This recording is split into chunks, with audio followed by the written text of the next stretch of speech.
Hello everyone, welcome to the very first Shillong Cherry Blossom Literary Festival.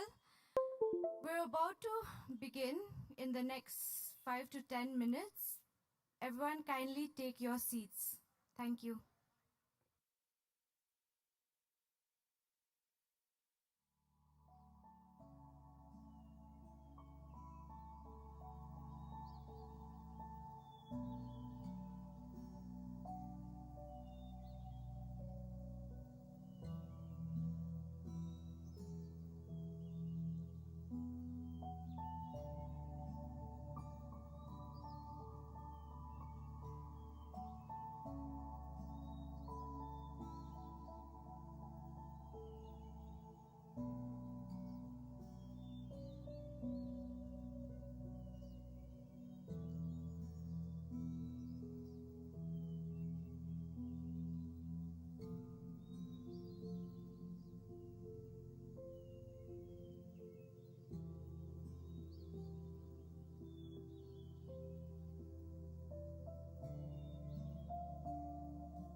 very good morning to everyone. Welcome to the third day of the very first Cherry Blossom Literary Festival. We will begin today's program with a very special session. We have in our midst our very own Dariba Lindem, the author of her debut novel Name, Place, Animal Thing, a coming-of-age novel that I'm sure has resonated with many people, not just from Shillong but across India. This novel was recently shortlisted for JCB Prize for Literature. She was named one of the promising writers of 2021 by digital magazine Feminism in India, was part of the best summer reads of 2020 by Vogue India, and it has been reviewed in The Hindu, The Caravan, First Post, and many others. I call upon the stage the creative director Mary Kurkalang, together with Raman and Dariba, to launch Name, Place, and Animal Thing.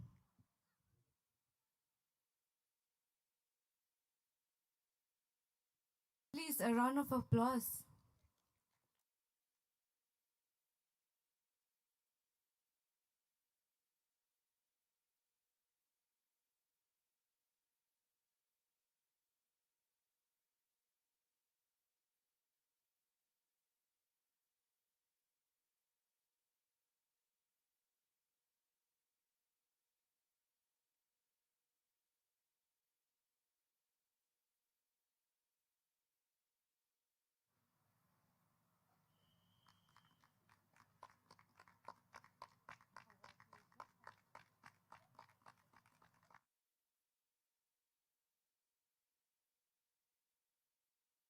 Thank you, Mary. Dariba Lindem will be in conversation with Raman Shrestha. Raman Shrestha is a bookseller and publisher at Rachna Books Gangtok, which was founded in 1979. Rachna Books has grown to be a vibrant cultural landmark in the Himalayas. Fiercely independent, Rachna Books is known for its curation and distinctive collection. Raman has organized a wide range of events at the bookshop, including arts, literature, screenings, performances, lectures, and workshops. He is also the founding member of Independent Bookshop Association of India. I hand over the mic to Mr. Raman. Thank you, Nida. Hi. Hi. So it's finally so good to meet you.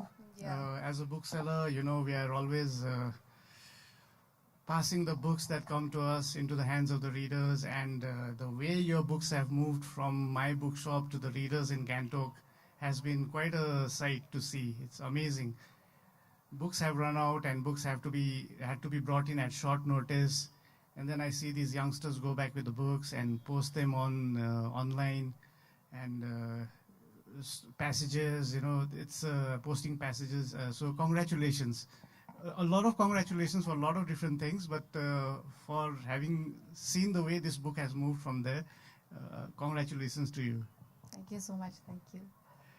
So yeah, as an interview, this is the first one for me, and I've got a set of questions so that I don't miss anything. But from a small town girl to a tax collector in a big city to an author, how has the journey been for you? Well, I never really think about it in those terms.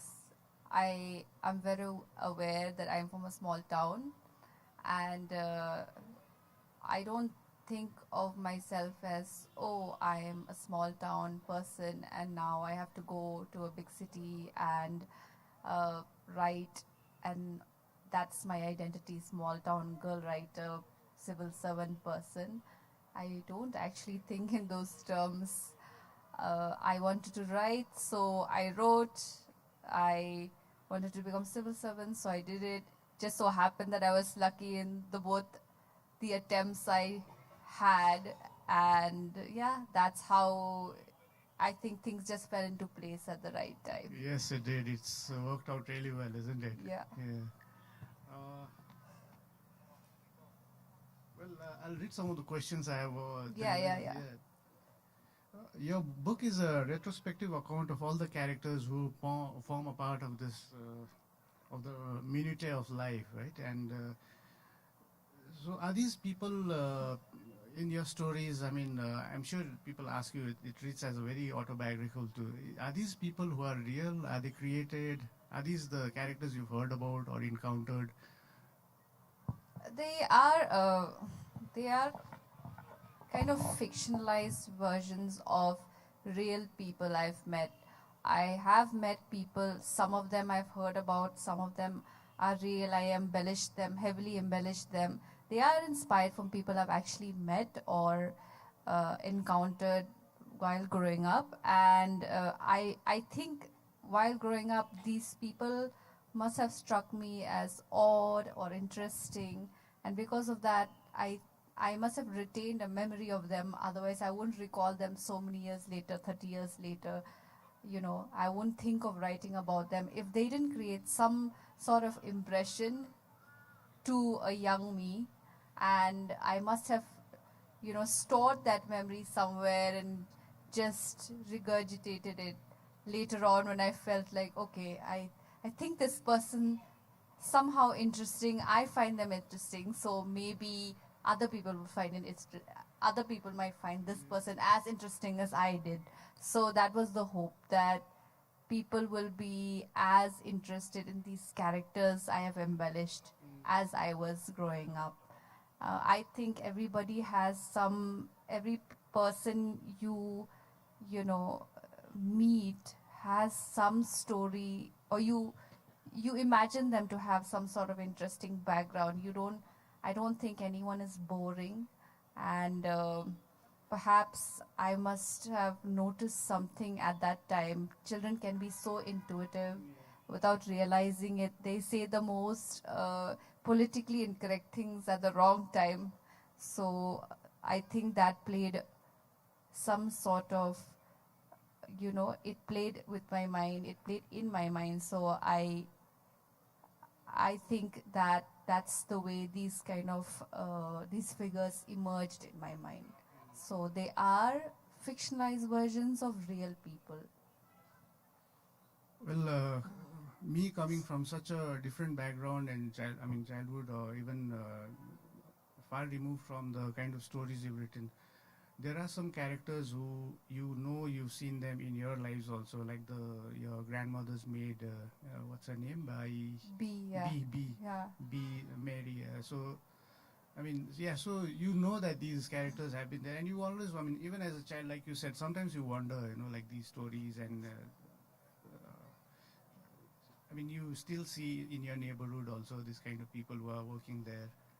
So yeah. Yeah, because you, when writing the book, I feel that geographically our childhood and upbringing may be different, but there's some things that remain the same. We still grow up with the same fears and the same joys and the same anticipations all over the country.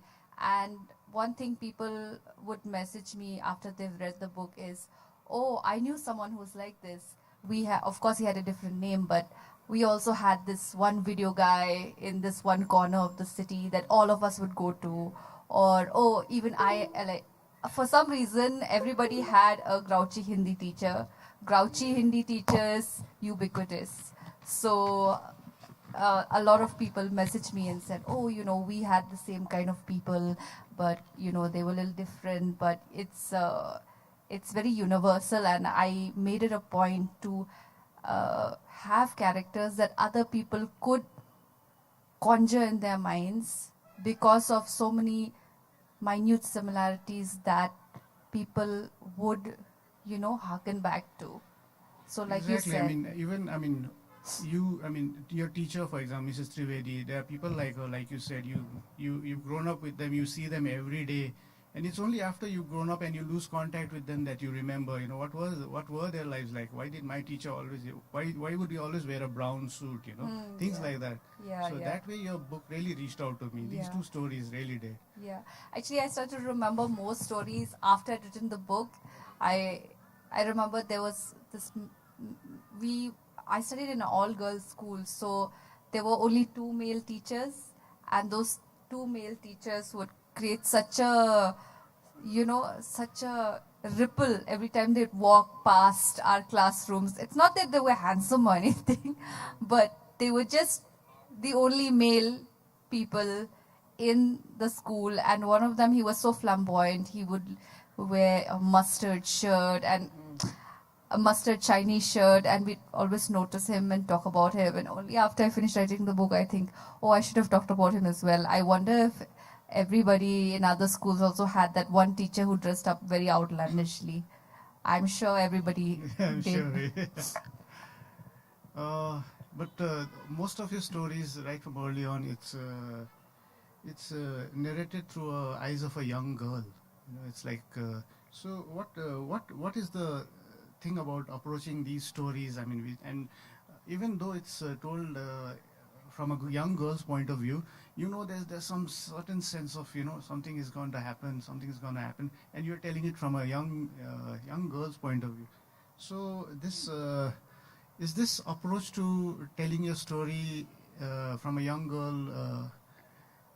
Because it comes from a place of innocence and about not being judgmental about what's going on around you.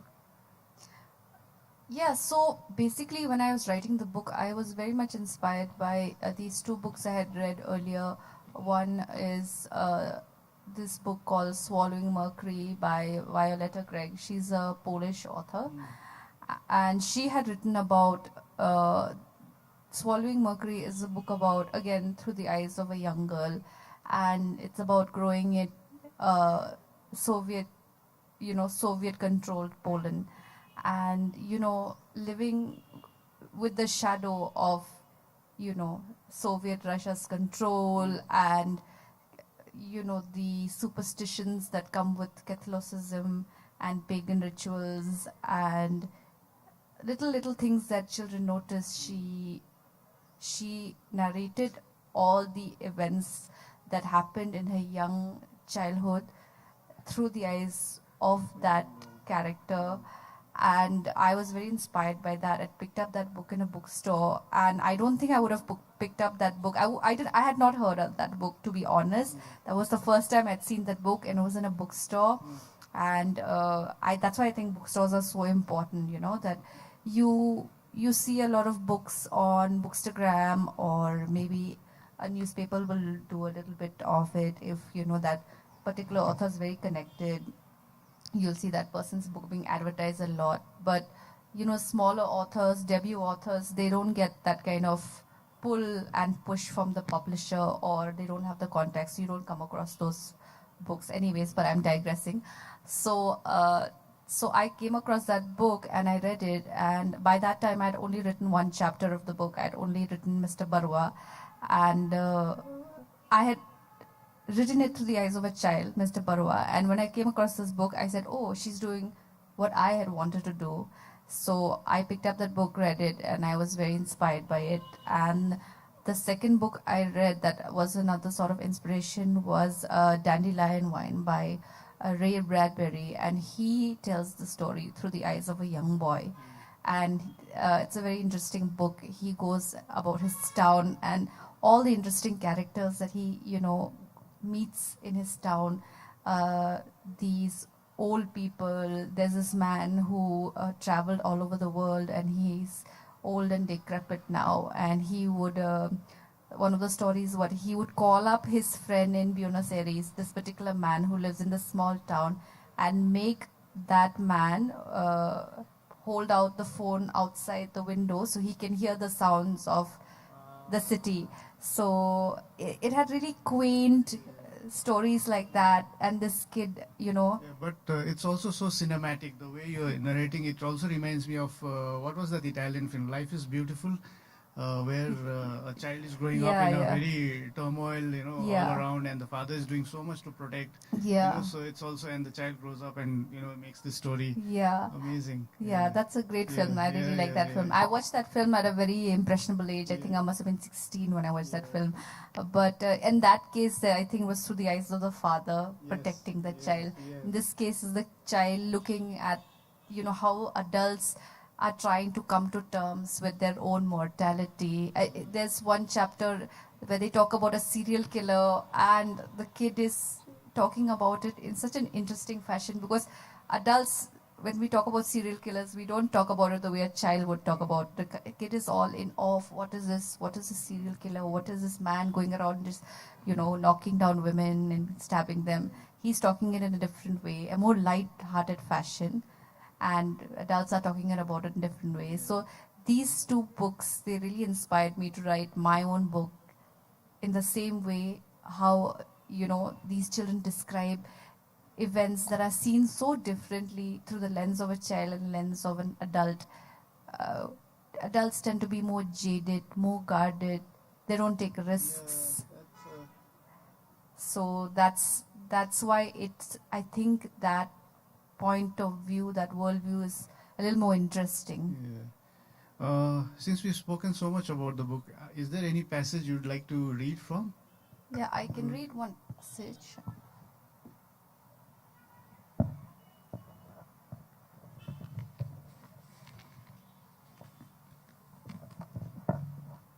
I didn't come prepared with a passage, so I'm just reading a passage I read recently.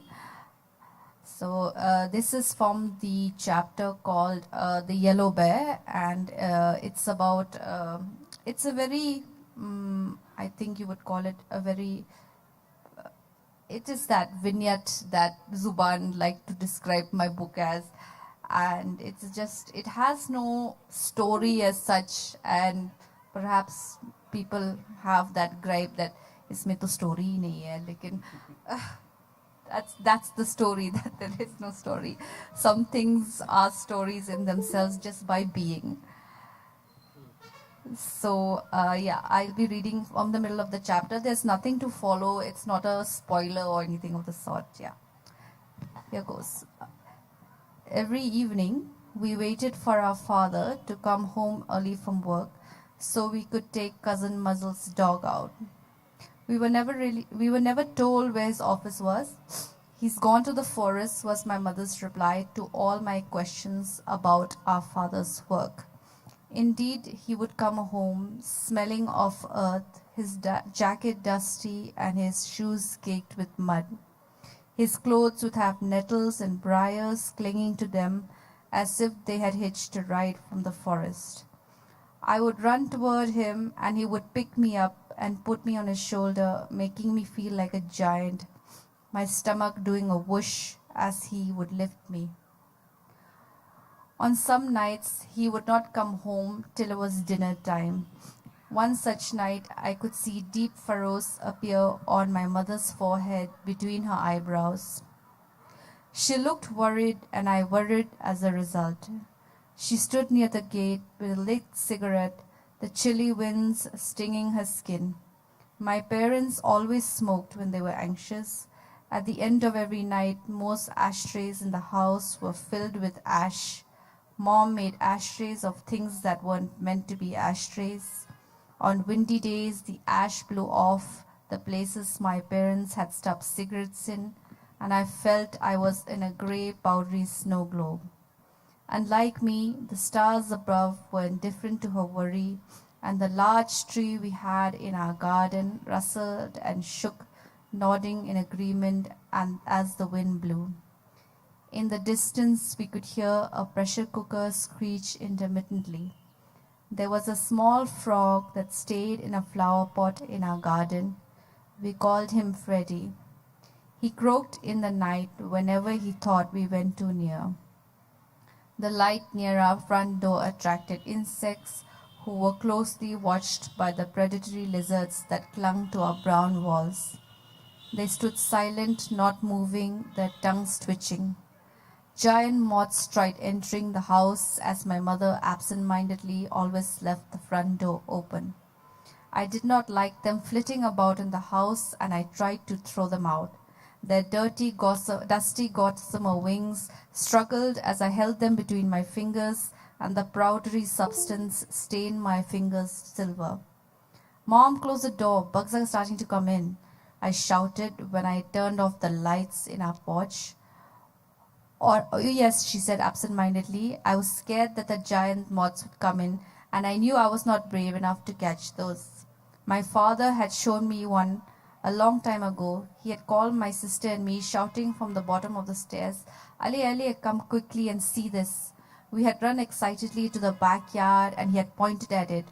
It was perched on a pillar, and it had wings, and it had its wings closed. My father tapped it with his fingers to show me the pattern. When it relented to my father's gentle tapping and revealed itself to us, I was startled by its size and color. It was as big as my face, its wings splashed with patterns of orange and red and black and white. The sides of the moth had patterns that looked like eyes. I was repulsed yet awed. I stood next to my mother as we waited. On nights my father was late. You think a crocodile got Papa? I asked one night as I placed Bear next to her for comfort. No, no, he's fine. He's just late, that's all, she said as she tried to reassure me. When we sat on the wicker chairs in our garden and we waited in the dark by the light of the dying embers of my mother's cigarette. Finally, we heard the latch on the gate click, and I saw my father, dusty and tired, and I could feel him smile in the back. Mom was worried because you are late, I said as I went and stood next to him. Really? He asked teasingly. Nee, this child is just joking. I was perfectly fine, she said, slightly embarrassed but relieved as he walked back inside. Behind ours were two other houses. In one lived a Bengali family, in the other Assamese. We did not see each other very much because the entrance to their home was from the other side. We could see into their backyard because our house was at a height. The Assamese family would clean their utensils and clothes in their outdoor bathroom, and I could watch as the lady of the house threw yellow dishwater down the drain. Tall bamboo trees hid the backyard of our Bengali neighbors, so we never saw them. One time there was a wedding function that was taking place in their house. It went on for 7 days. It would start early in the morning and would go on late into the night. They caused such a din that on the 6th day my father decided he'd had enough. He started to throw stones from our house. Papa, what are you doing? I asked, half surprised and half amused. These people just don't know when to stop, he said. The way he said these people sounded pejorative. Did he mean Hindus who blow on their conches, or Dakhars who didn't worry about how much they might be disturbing their neighbors? I did not ask him to explain. They've been going on for 7 days with no thought for anyone else.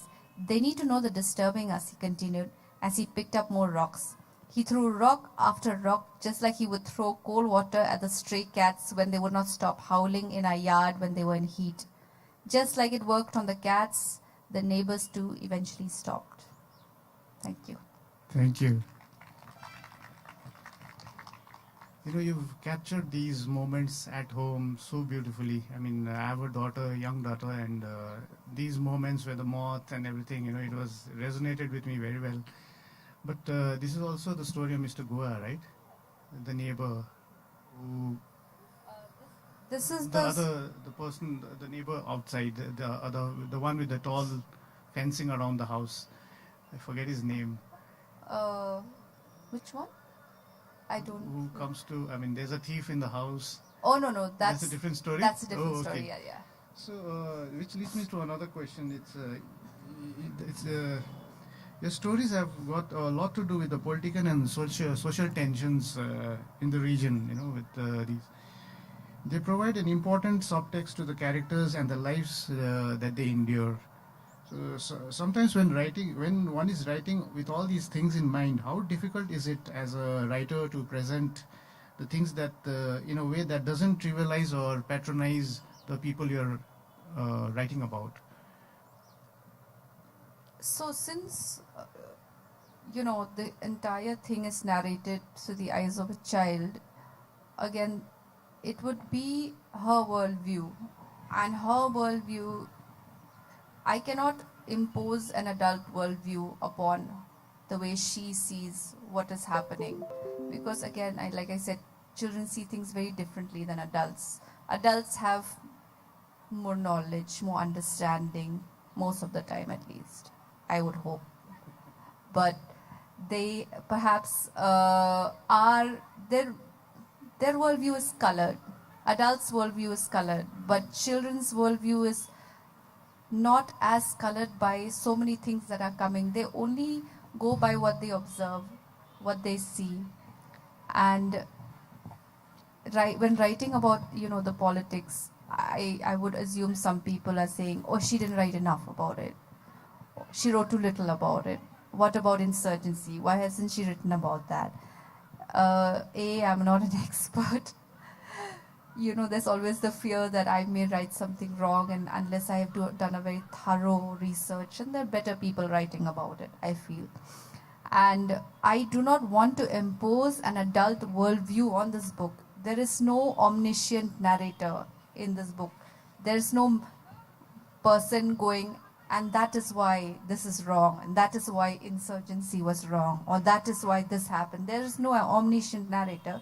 It is just the child, and the child will view violence the way she would. Children see things as very black and white. No, I mean, this kind of debate I've seen happen as a bookseller and as an event organizer. I've seen this kind of debates happen over and over again. But personally, I feel if you have a story to tell, you also write a book, right? Yeah. I mean, somebody has put it out there, and there are different stories. Everybody's got a different story to share. So that's all there. Well, This particular, I read this article in the Atlantic, and it was an article about female writers and the impositions on female writers. And one of the points made by the writer of that article said that there are too many impositions on writers, then that writer will not be able to do justice to their work. For example, there's this imposition on writers coming from war-torn areas or violence-torn areas. There's this imposition that they should write only about the trials and tribulations and the sadness and the violence and the muck that they are in. And the writer, I agreed, said that why can't an Afghani woman write a science fiction novel set in some random planet in a faraway galaxy? Why can't she write that? Why must she write about the Taliban and how it's so sad that she's living under this regime? And why are we imposing this on writers from these areas? Yeah, you kind of then you pigeonhole, and it's a very insular worldview. I feel that books from a region you can have a myriad, a variety of books from a region, and you shouldn't impose on a writer what you think a book should be. And I feel that in reading a book, if you have a complaint, you should complain about what's in the book, not what's not in the book. Yeah, that's absolutely true. That's absolutely true. Name, Place, Animal, Things by Dariba Lindem. It's a wonderful book. I hope you've picked it up. There are copies at the book hub. Please get them signed. And we may be running out of time. If anybody in the audience have questions, now is the time.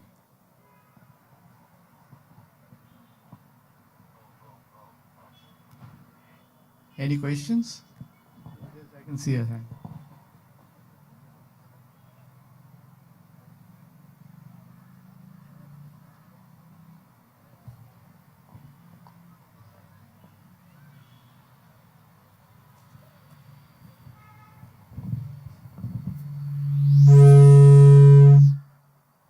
Yeah, hi.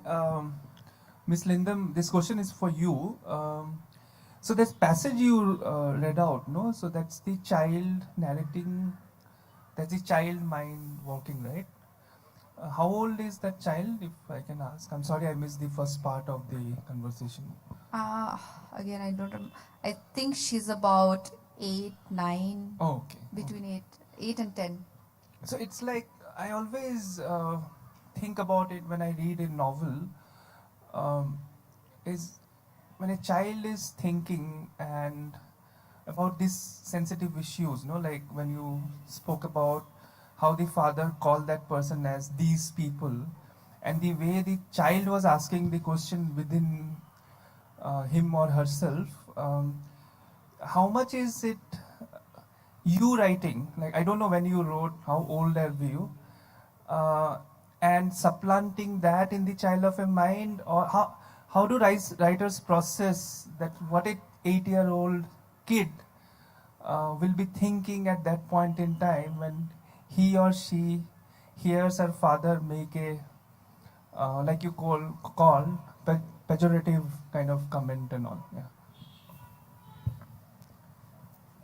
So when you're writing, I think you can't. A writer does add a percentage of their view or their prejudices or whatever you may call it in the book, a little bit of their essence. Again, the child has not decided if it's pejorative or not. She's trying to understand, is this bad? In saying these people, a child understands there's a clear separation. These people as opposed to us. It's us and them, these and them. That's why language is so important, these words, these signifiers, they hold so much weight. And in hearing the word these, she understands that there's a separation. So kids pick up on that. If you talk to any child, and I like to interact a lot with children because I think they have real moments of clarity better than us. Again, because they're not bogged down by, this deluge of information that we are bombarded with. So they sometimes tend to see things more clearly. And in writing, in thinking about that, I would just imagine, what would I do if I was in that situation, if I was a kid? How would I think of such a situation? So perhaps that came into mind. I wrote it a long time ago, I think around 4-5 years ago. So the exact processes of what was happening at the time I was typing it down, I do not remember, but I would imagine I put myself in the shoes of a child. I hope that answered the question. We had a question here, the gentleman over there.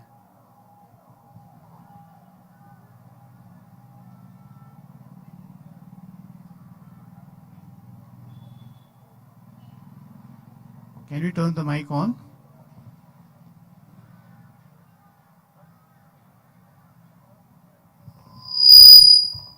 Hello. Hi, good morning. Morning. My question was also along the line of what he asked about the process, but let me throw another question to you.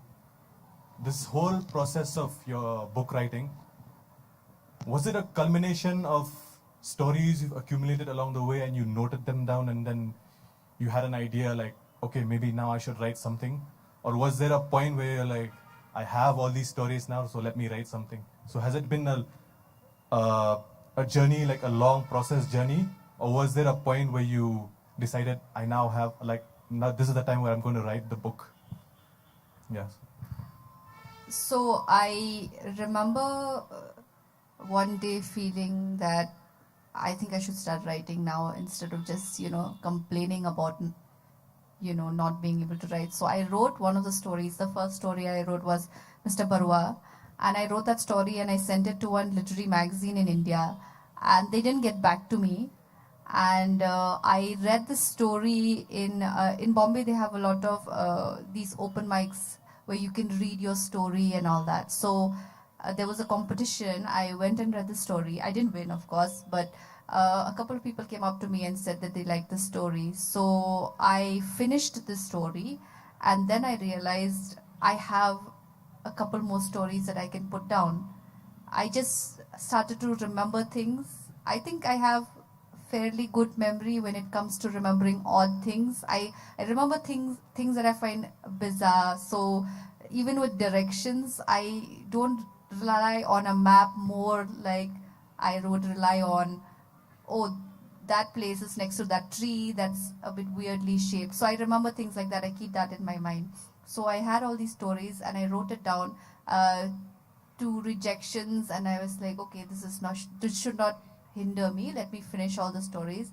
And once I started writing, all those other stories came tumbling out. It was not so hard to write it. The editing process took longer than writing. I think, 5 months to write, but it took 2 years to edit.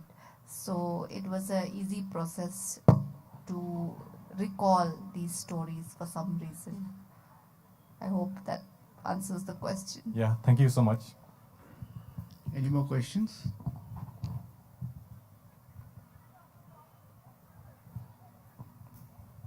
Hi, good morning. Actually, you touched on what I wanted to ask a little bit with his question, but anyway, I'll ask it. So, given your location, as it were, in society, in the society, was it easy to get published? No, I don't think it was easy to get published. I didn't think it was easy to get published because I cold emailed a lot of publishers. I filled the form. And all the websites they have. If you go to submit here, you submit 2-3 chapters, and I thought it was very difficult. And because you haven't been published, so are not really interested. So it's a funny thing that you don't get published because you're not published, but unless you're published, you don't get published. So it's like a, catch-22 kind of situation. So it becomes difficult, and you worry about, who will want to read a story about something that's set in the Northeast. But after I'd written the book, surprisingly, a lot of people did want to read about it, and I was glad. I think more people outside the Northeast have read my book than from within the Northeast. I'm basing this, of course, on the messages I receive on social media. People messaging me and telling me that it's nice to read something that's, from about the Northeast. But I hope more people from Shillong, Meghalaya read my book as well. So I think people are changing their opinions. Well, the book is here, the author is here, and it's been lovely being here. Thank you so much, Mary, for inviting us, and Shillong Lit Fest, and Dariba. Congratulations once Thank again. you. Wish you all the best. Thank you so much. Thank you so much. Thank you, Raman and Dariba, for conjuring a nostalgic imagery of Shillong. You can get a copy of Name, Place, Animal, Thing from the Reading Hub bookshop right here. So do buy and get it signed from the author. And also, I like to call on stage the creative director, Mary Kurkalam, to present the speakers with mementos.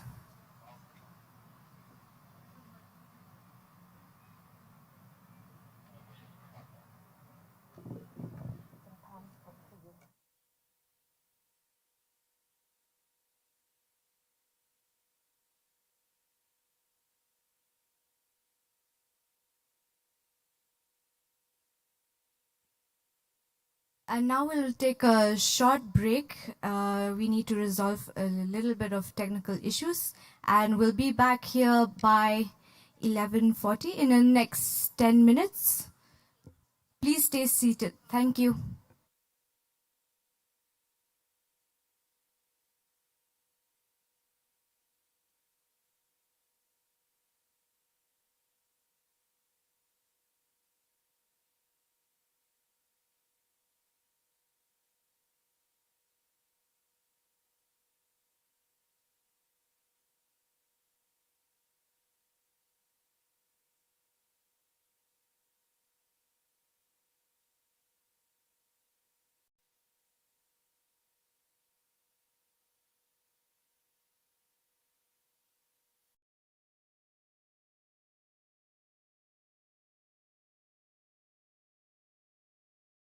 And it has been reviewed in The Hindu, The Caravan, First Post, and many others.